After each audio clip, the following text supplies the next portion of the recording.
Hello everybody! So, I finally built my own data center in the basement, just so I can run DeepSeek V4 Flash locally. This is Stef from Samayas, and welcome to my channel. Okay, I'm just kidding. But even though DeepSeek V4 has been out for a while now, running it locally still seems a lot harder than most people make it sound.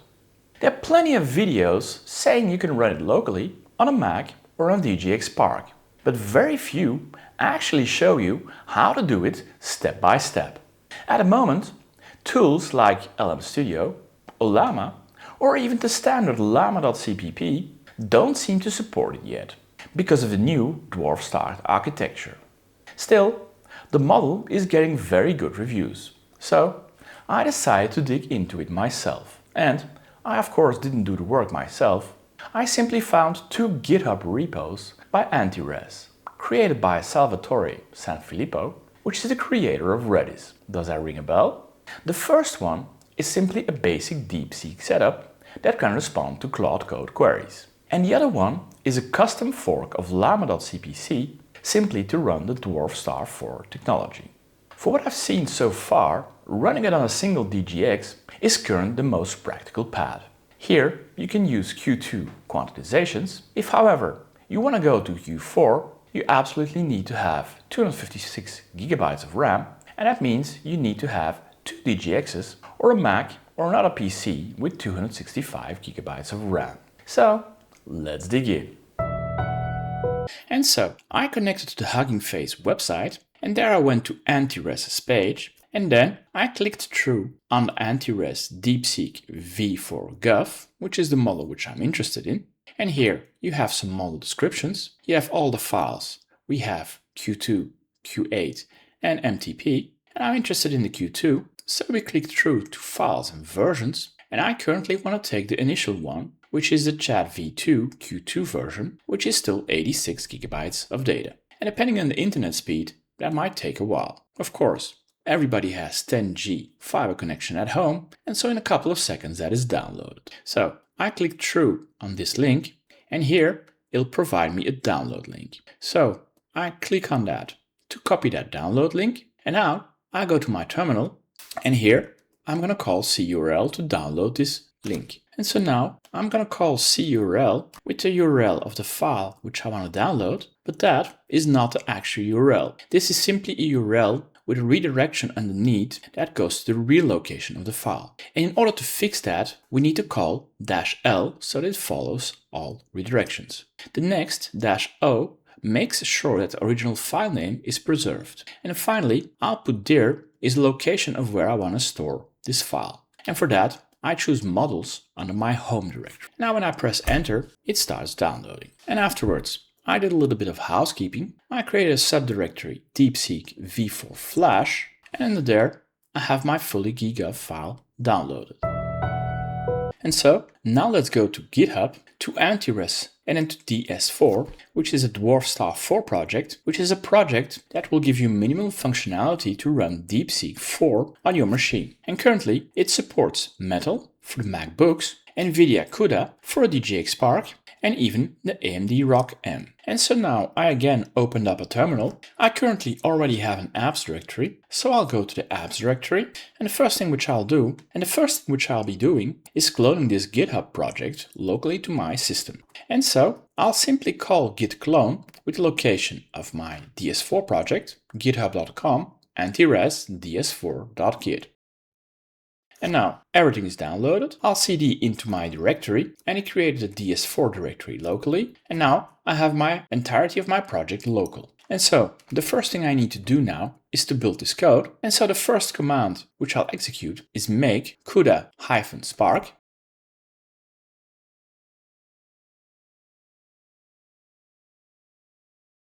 And so after build, we have a DS4 executable. And so in order to test this, the first thing I'm going to call, I'm simply going to execute DS4. I'm going to specify my model, and I'm going to load my Q2 model. And then by executing this command, it'll simply start an interactive chat. At least that way I know that it's working. And now I'm ready. I'm asking him a very stupid question. And we can see response. And for DGX, the response is quite fast. And now let's ask him to write a little bit of code.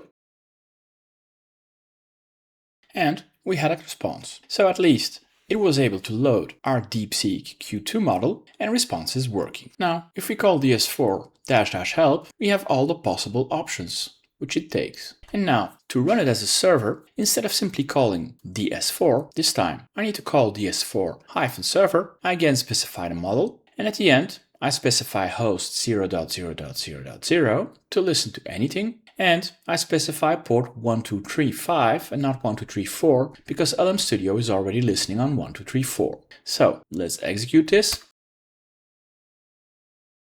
And now it is listening. And if I now open a browser and I surf to my DGX :1235/v1/models, I get back DeepSeek V4 Flash. The first call in Bruno, again, get v1 models, returns me nice little JSON. And so this time I create a second chat directory and I prepared a completion post. My JSON, I seek my DeepSeek V4 Flash. I specify a system role and a user role, but I want to have a nice little chat and see who DeepSeek is. And I simply post my completions.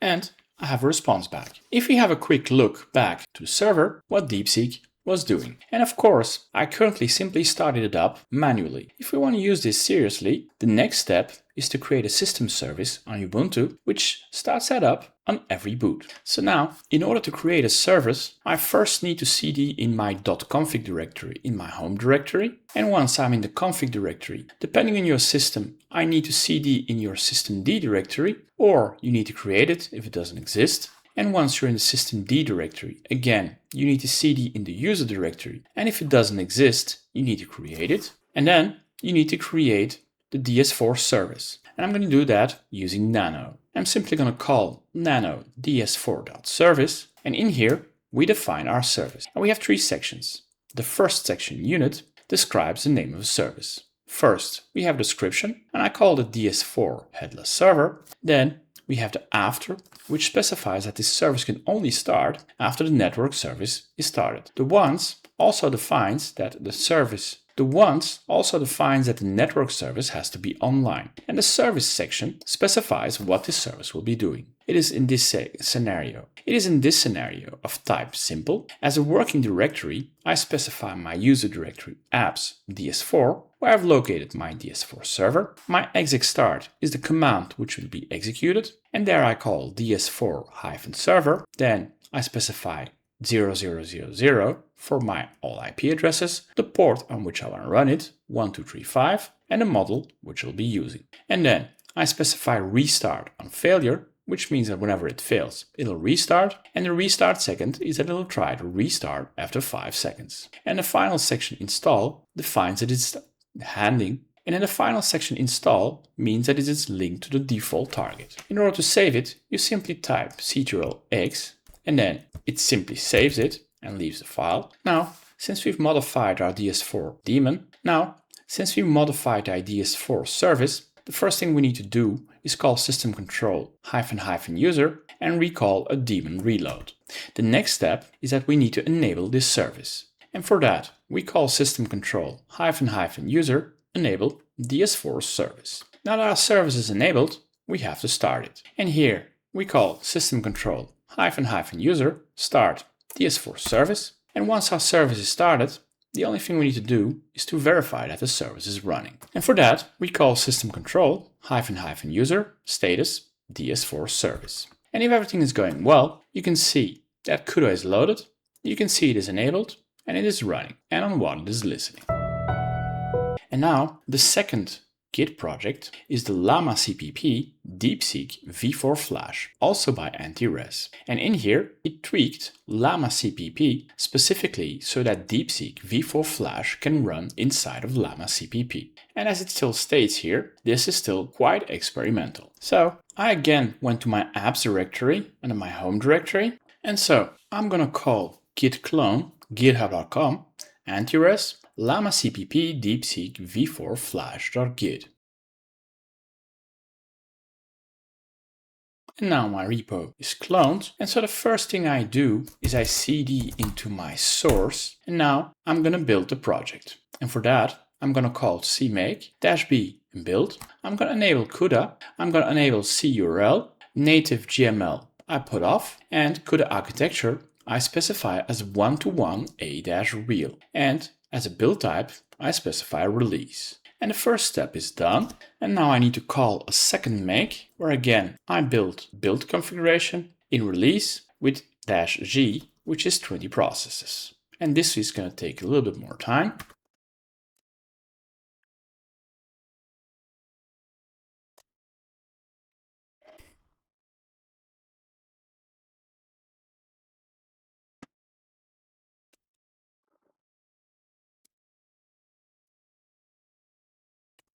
And now the build is complete.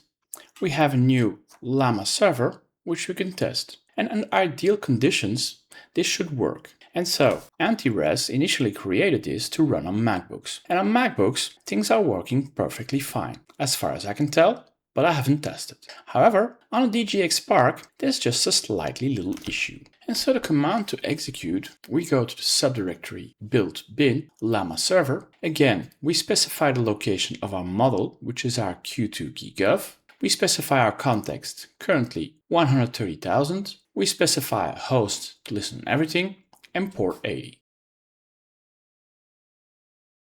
And now the startup takes a while, but we can see it is listening on everything on port 8080. So on first sight, we're having success. So let's open up a browser and let's go to localhost 8080. And on first sight, we have llama.cpp and we have our DeepSeek V4. So everything seems fine, right? A very simple question. Who are you? And let's execute. And here we have a very nasty error, server error. And if you go back, we even have a total crash. So on first sight, at least llama.cpp DGX4 is a total failure. However, after some tweaking around and some searching on the internet and looking some of the forks, this is a known bug which currently isn't corrected yet in the anti-res version, but there's a fork on this anti-res llama.cpp DeepSeek V4 Flash which does work. And so unfortunately, I need to re-download everything, rebuild. So I'm simply going to call a sudo rm on my llama.cpp directory and wipe everything. And this time I'm going to reclone, but from cdome 94. Exactly the same project, but slightly tweaked.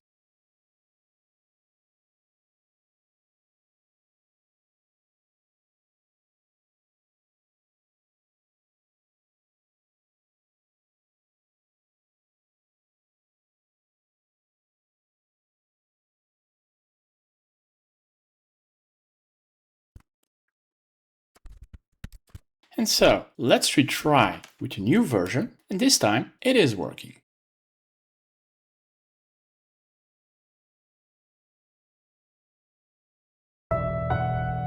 Of course, you will never have the same speed as in the data center, right? But your data stays locally and there's no token cost and usage associated anymore. If you guys enjoy this content, please give it a thumbs up, subscribe to this channel and hit the bell sign. Or leave a comment down below.